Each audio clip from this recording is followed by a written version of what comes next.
What do you do when you see someone in distress? A Bloomington nonprofit expands mental health first aid. It's just so important because we see the community needs, the gaps in services, the barriers to care. That's coming up on WGLT's Sound Ideas. Good evening, I'm Lauren Warnicki. On today's show, ISU's University Galleries is filled with alumni submissions from multiple generations. It's an exciting place to be in terms of feeling like all of these people you've cared about also care about what's happening here. And a former player reflects on the legacy of longtime Twin Cities softball coach Lyle Day. It was a contagious generosity, joy, kindness that he really extended to anyone. That's coming up after a Bloomington Normal News update. This is Sound Ideas on 89.1 WGLT and WGLT.org, part of the NPR network. Support for WGLT comes from Bloomington Normal Audiology. Hear My Story continues with local patient Paul Brandt. So I just went without them for all those years. I talked to somebody who had recently gotten hearing aids and talked about the fact that they were connected to the TV. And so that kind of prompted me to try it again. Paul's full story can be found at bnaudiology.com.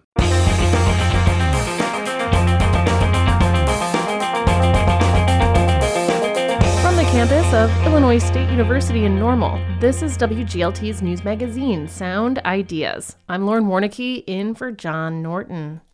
A Bloomington nonprofit is expanding mental health first aid in the area. The McLean County Center for Human Services is putting roughly $200,000 in federal funds toward the effort. WGLT's Melissa Ellen reports. When someone is struggling with their mental health, there aren't always visible signs. Even if there are, it may be difficult to determine a proper response. A person who witnesses a car crash, a person who failed their latest math test, a person whose relative recently died. These people may all be in stages of crisis, but what do they need?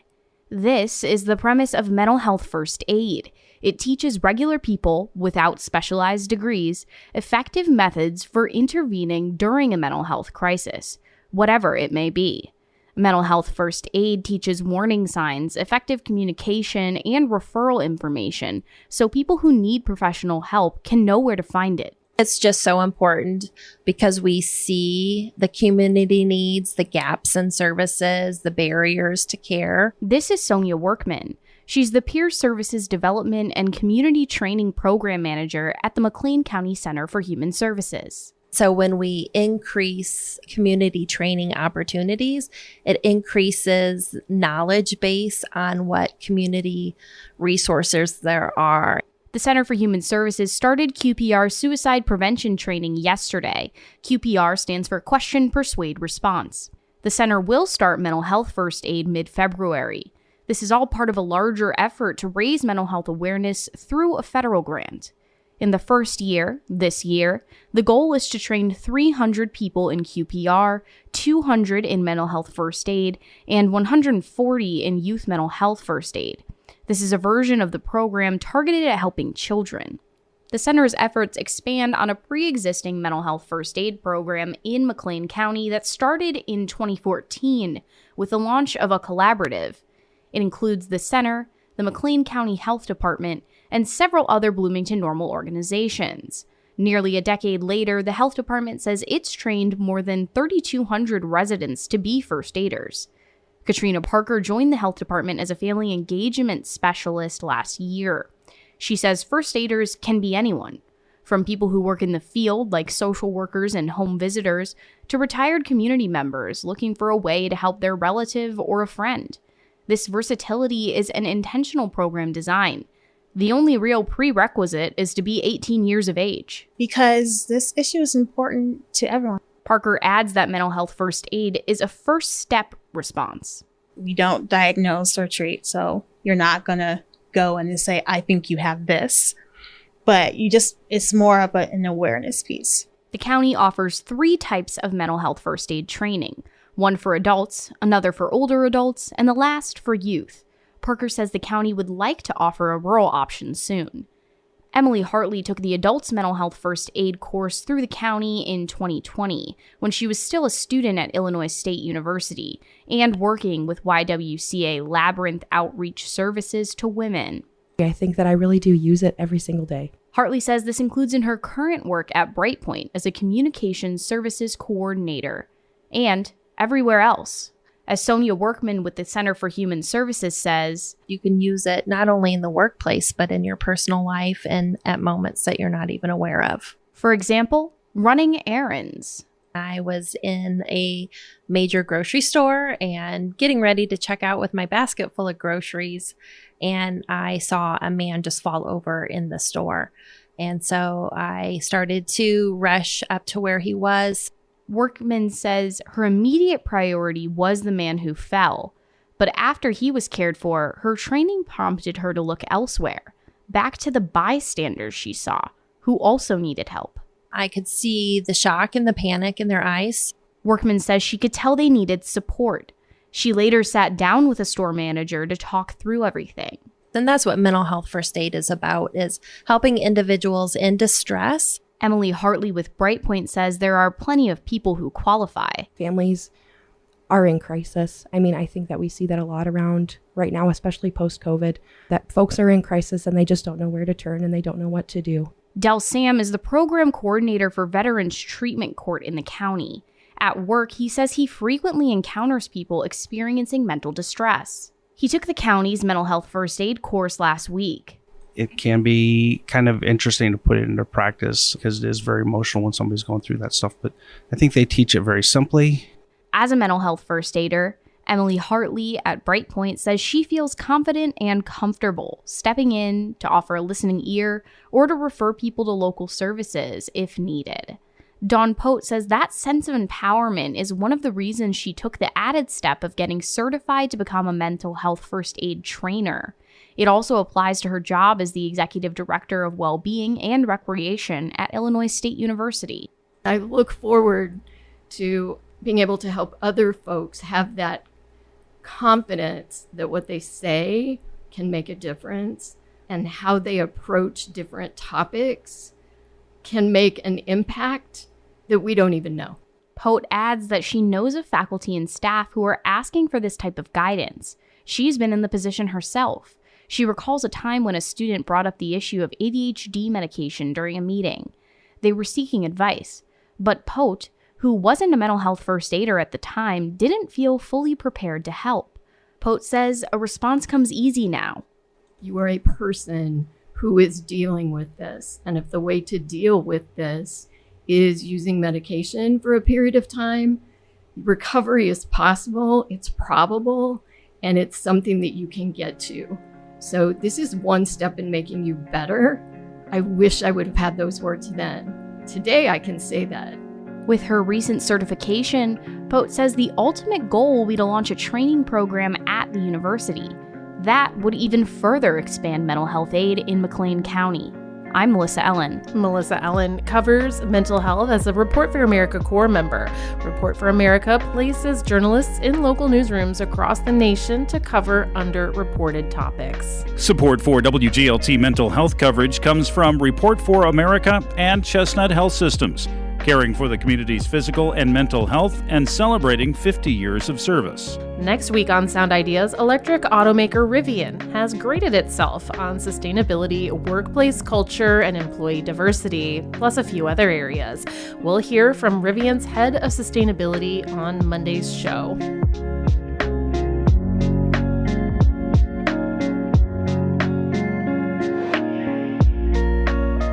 Callum Turner stars in a big new production and also appears in a lot of tabloid headlines alongside Dua Lipa. I love my job and I just want to keep making movies, and everything else is just everything else. Making the new World War II series, Masters of the Air, and all the latest news, Saturday and Weekend Edition from NPR News. Wake up with Weekend Edition tomorrow morning on 89.1 WGLT. 3 choices. Raise them, lower them, or hold them steady. No, we're not talking blackjack. What the Federal Reserve might do to or with interest rates next week, and also the economic week we are in. That is next time on Marketplace. Listen to Marketplace beginning at 5:30 this afternoon on WGLT, sponsored by CEFCU. Thanks for listening today to Sound Ideas on WGLT. I'm Lauren Warnicki, filling in for John Norton. University Galleries celebrates its 50th anniversary this year, and with that comes the return of its Alumni Spectacular. More than 180 artists who at one time crossed paths with the gallery as students at ISU have work on display. Mixed media artist and Twin Cities Gallery owner Jan Brandt is one of them, but hers was a non-traditional path. University Galleries in Normal celebrates its 50th anniversary this year, and with that comes the return of its Alumni Spectacular. More than 180 artists who once crossed paths with the gallery as a student at ISU has work on display. Mixed media artist and Twin Cities Gallery owner Jan Brandt is one of them, but hers was a non-traditional path. I graduated from Bloomington High School in '75, and I wanted to study art. Some people think art school's easy. It's really hard. And so I changed to environmental design and became an interior designer, and I did that for 25 years. Brandt contributed artworks to shows and fundraisers from time to time during her career as an interior designer.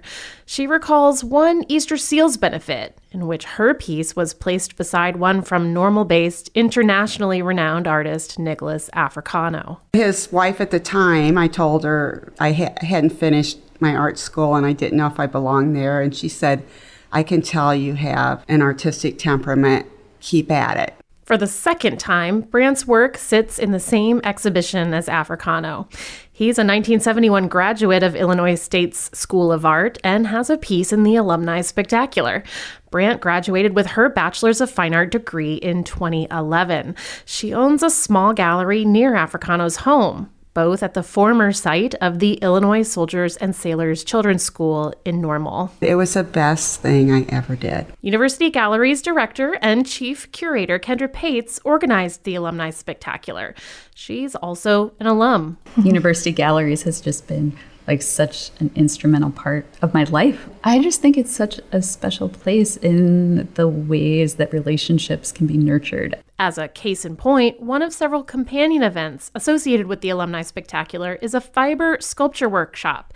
Brandt will be part of the hands-on session, which is inspired by her unique relationship to bright, bold colors and textures, used in pieces made largely from upcycled materials. Brandt says her work is about channeling her childhood and embracing a sense of play. My grandmother and my mom, they made the flour sack dresses during the Depression, and my mom would make my Barbie clothes, and her hands were always busy. Both my grandma and my mom's, they always were making something. It's part of my DNA, and I learned it too. Over her more than 2 decades with University Galleries, it's the connective tissue between visiting artists, alumni, and current students that Kendra Pates is most drawn to. That is never more clearer than when she started unwrapping pieces for the Alumni Spectacular. Collectively, they demonstrate the sheer talent and diversity of voices who have crossed paths with the Won-Suk Kim School of Art at ISU and the University Galleries. 182 artworks in a multiplicity of mediums and styles saturate the gallery's walls and pedestals, with submissions from graduates as early as 1968 and as late as last year. It's an exciting place to be in terms of feeling like all of these people you've cared about also care about what's happening here. I do think that's unique for an institution to be able to still have so many really sincere, deep relationships and see how they grow over time has been really special. By the way, one of those 182 pieces in the Alumni Spectacular is a familiar voice around here at WGLT. Our very own Ariel Jones submitted a photograph for the exhibition. I was an art major, and in the art program, you learned everything back in the day. Mm-hmm. And after a year or so, you can have a concentration, and then it became photography. Can you just reflect on, your time in the School of Art and maybe how it helped kind of shape you? You're such a multi-hyphenate person, right? You do so many things, and I wonder if your time at ISU had anything to do with that. ISU did not contribute to me, I don't want to say making myself small, but like honing it in. When I left ISU, the real world wanted me to do that. Wanted me to like just pick a lane, stay in that lane, and then retire. And I feel like I tried that for maybe a year or two, and I felt like my soul was dying. ISU just kind of helped me I don't know, get to know myself a little bit more and learn about what I'm called to, and to listen to those callings, listen to intuition and listen to things like that, which helped me become a multi-hyphenate. And that's an okay thing. It's okay to do 5 million things. University Gallery's Alumni Spectacular continues through February 20th. The Uptown Normal Gallery is free and open to the public. Jan Brandt's Fiber Sculpture Workshop takes place February 17th. That one's free too, but registration is required.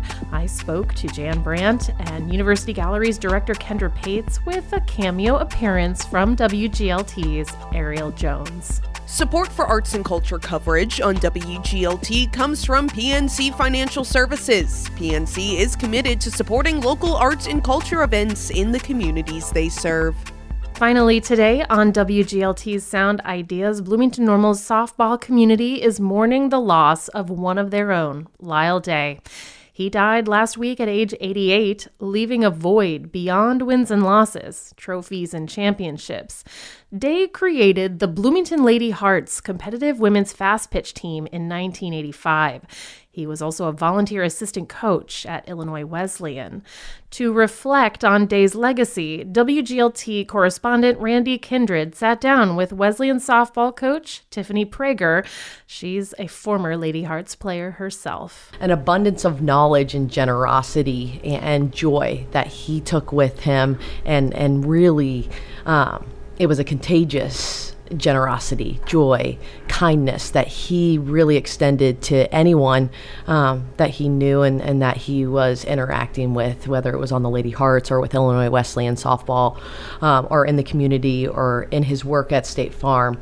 It was very evident that Lyle was that person in every facet of his life. When you would have played for the Lady Hearts, was that during your college years and then maybe even a year or two beyond that? Or yeah, I was very fortunate enough to be approached. I think it was after my freshman season or maybe during my freshman season over at Illinois State University. Having that opportunity afforded to me totally changed not only the trajectory of my career, but my life as well. And there's so many great memories that I have from my time playing at the Hearts organization. It also allowed me to play with teammates that were local, whether it was from Illinois State or Illinois Wesleyan or other universities as well. And so just that experience in itself, you can't put a number on. The Olympic team went on 4 pre-Olympic tours, and Lyle was instrumental in getting them to make a stop in Bloomington Normal all 4 of those years. So every time the Olympic team was prepping for the Olympics, they ended up in Bloomington Normal. So the connections that he had beyond Bloomington Normal, were that pretty impressive to you too? Yeah, Lyle was impressive in terms of his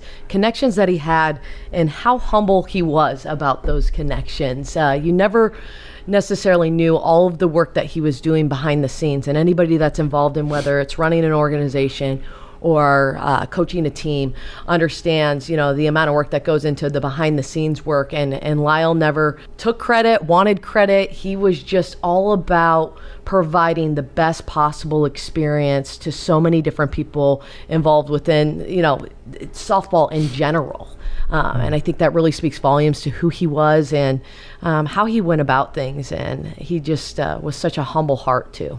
You have the unique experience of when you became head coach. He was, I think by that point, was he an assistant coach emeritus? Was that his title? But you kind of got to see him in that role. And I know my daughter played for Wesleyan and really enjoyed him and described him when I let her know that he had passed. She said he was a beautiful soul, and I think that's kind of typical of how all the players thought of him. And so what was it like kind of having him part of your staff when you took over there? Yeah, while I was an assistant here as well under Steve King, I think he was a little bit more present in terms of being at those practices. And I got to tell you, he continued to have a presence where he would send an encouraging email, send an encouraging call about things that were going on within the season, and then sometimes just send a story that had nothing to do with Illinois Wesleyan. It was just a softball story that he was sharing to not only it helped me feel that everything was going to be okay if we were in a tough part of the season or if things were going well. He was always so generous and kind with his words. But I do remember, especially while I was an assistant with Steve King, he would walk while people were playing catch, and they said that Lyle had a bubble around him. Some missed throws would just barely miss him. Meanwhile, other coaches are kind of standing there and they get hit by the ball. But I think that he was such a great person that somebody was looking out for him to make sure that he stayed safe and sound. But he really was still connected to the program and followed everything that was going on, and just such a great guy. And at that point, did he watch the games mainly from like the first row of the bleachers, and then he would afterwards maybe, like you said, send you an email or and really it was a little bit more limited as we went on throughout the course of the last few years. But yes, he would still try and be at the games or follow them from his home. But he would always send an encouraging note, and I'm really, really blessed and lucky to have known Lyle, and then also just have the interactions that I've had for so many years. I probably knew him for over 40 years, and I never saw him having a bad day. I don't know if you did or not, but did you ever see him down really about anything? He always had a positive attitude, just a upbeat demeanor, and a smile on his face. And that just, that is how he presented himself in every single area of life, and that he was that way at home as well. Towards the later years with the Lady Hearts, he was still, he and his wife would drive him to games, and they would get a golf cart to take him out to the field, and so he didn't miss many Lady Hearts games even this past summer. So I guess when you love the game like he did, it's that kind of keeps you going, I guess. I think he loved the game, tremendously, but what the game represented even beyond the game in terms of how to approach life, how to think about things. I mean, he just was a really special person that, like I said, you just can't put into words the impact that he had and who he was, and his legacy will continue to live on. And just really fortunate and grateful to have been impacted by him and had the relationship that we were lucky enough to have. Whether you were a member of a Hearts team or at Illinois Wesleyan or Illinois State, you always knew that you could count on Lyle, you could count on everyone a part of that organization. That's Tiffany Prager, the head softball coach at Illinois Wesleyan, reflecting on late Bloomington Normal softball leader Lyle Day. She spoke with WGLT correspondent Randy Kindred. Day's life will be celebrated Sunday at East Lawn Funeral Home in Bloomington. Visitation starts at noon, and the funeral service begins at 3. Thanks for choosing WGLT's Sound Ideas, made possible in part by Bloomington Normal Audiology. I'm Lauren Warnicki. Story help today also came from WGLT's Melissa Ellen and correspondent Randy Kindred. Ryan Toohey edits the show. This is 89.1 WGLT and WGLT.org, part of the NPR network.